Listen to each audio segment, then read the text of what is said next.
आत्महत्याग्रस्त शेतकरी कुटुंबातील सदस्यांना मदतीचा हात देत जिल्हाधिकारी दिलीप स्वामी यांच्या संकल्पनेतून आज आगळीवेगळी दिवाळी साजरी करण्यात आली। जिल्ह्यातील पैठण, फुलंब्री आणि छत्रपती संभाजीनगर तालुक्यातील 250 कुटुंबियांना मदत करण्यात आली आहे। जिल्ह्यात सर्व तालुक्यातील आत्महत्याग्रस्त शेतकरी कुटुंबातील सदस्यांना मदत पोहोचवण्यात येत आहे। आज छत्रपती संभाजीनगर इथं 3 तालुक्यांचा मदत कार्यक्रम पार पडला असून जिल्ह्यातील वैजापूर, लासूर स्टेशन आणि कन्नड इथेही या प्रकारे इतर तालुक्यातील शेतकरी कुटुंबातील सदस्यांना मदत देण्यात येणार असल्याची माहिती यावेळी देण्यात आली। यावेळी जिल्हा प्रशासनातील सर्व अधिकारी आणि कर्मचारी यांची उपस्थिती होती। संकल्पना नेमकी कशी सुचली आणि काय होते?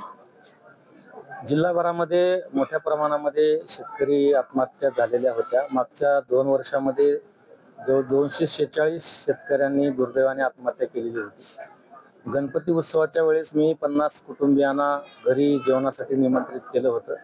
त्याच वेळेस माझ्या डोक्यात कल्पना आली होती की दिवाळीच्या वेळेस सुद्धा या कुटुंबियांना जे काही आपल्याला शासकीय आणि खाजगी मदत देता येईल ती मदत करावी असा विचार डोक्यात आला होता आणि त्याला आज मूर्त स्वरूप मिळालेलं आहे। यामध्ये मराठवाडा ग्रामीण विकास संस्था, माझे सर्व सहकारी अधिकारी यांनी सक्रिय सहभाग घेतलेला आहे आणि यामध्ये आपण सेवा पंधरवड्याच्या निमित्तानं शासकीय लाभ या कुटुंबांना देण्यासाठी मागच्या 15 दिवसापासून मेहनत करत होतो।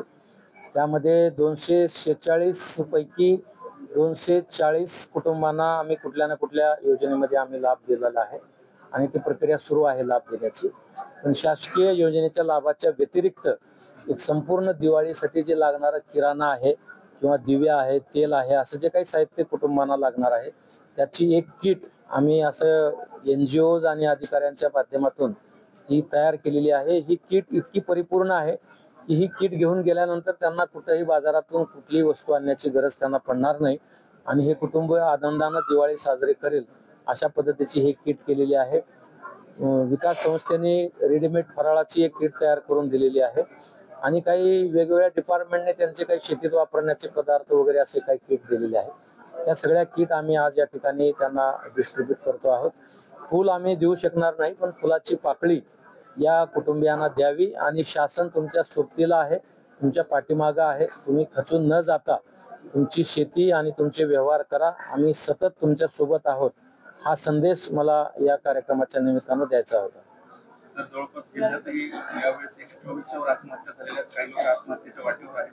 तुम्हाला राज्याचे शेतकरी आणि जिल्ह्याचे शेतकरी बघतात, इथून काय मेसेज द्यायचं? निश्चितपणे शेतकरी हा आपला पोशिंदा आहे, त्याच्यावर येणाऱ्या संकटामध्ये आपण त्यांच्या सोबत असलं पाहिजे। आता अतिवृष्टीमध्ये सुद्धा आम्ही सातत्यानं त्यांच्या सोबत राहिलो। त्याच्या अगोदरही आपण अधिकारी शेतकऱ्यांच्या बांधावरी हा उपक्रम घेऊन जवळजवळ 150 अधिकारी आपण 1,500 शेतकऱ्यांच्या शेतात पाठवलं होतं त्यांचं सुखदुःख जाणून घेण्यासाठी आणि त्यांनी मांडलेल्या समस्यावर आपण निराकरण केलेलं आहे। त्याच्यामध्ये 60% काम चांगल्या पद्धतीने झालेलं आहे। त्यामुळे मला सगळ्या अधिकाऱ्यांचं सुद्धा मनापासून अभिनंदन केलं पाहिजे। परंतु सातत्यानं ज्या शेतकरी आत्महत्या होत आहेत त्या होऊ न देणे याच्यासाठी त्यांच्या ज्या काही समस्या आहेत त्यांच्यावर अगोदरच कसं मात करता येईल यासाठी आम्ही जिल्ह्यामध्ये समाधान शिबिर असेल किंवा त्यांच्या आरोग्याच्या दृष्टिकोनातून आरोग्य मेळावे असतील, कर्जाच्या बाबतीमध्ये आपण गावागावामध्ये अर्ज द्या आणि कर्ज घ्या ही मोहीम राबवून त्यांच्या गावामध्ये त्यांना विनासायास कर्ज कसं मिळेल याच्यासाठी आपण प्रयत्न केलेले आहेत।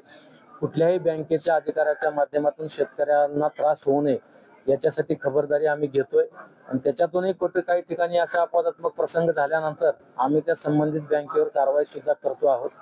संपूर्ण आपल्या जिल्ह्यामध्ये आपण हे करतोय तर सर्वच ठिकाणी अशा पद्धतीने झालं तर या शेतकऱ्याला एक प्रकारची हिंमत येईल, नव्यानं जीवन उमेद एक चांगली त्यांच्यामध्ये जीवन जगण्याची तयार होईल आणि ते आपलं कर्तव्य म्हणून आपण केलं पाहिजे। हे काही आपण कुणावर उपकार करत नाहीये, आपलं ते कर्तव्य आहे, आपली ती जबाबदारी आहे, आपली ती संस्कृती आहे, त्या पद्धतीने आपण सर्वांनी काम केलं पाहिजे असं मला वाटतं।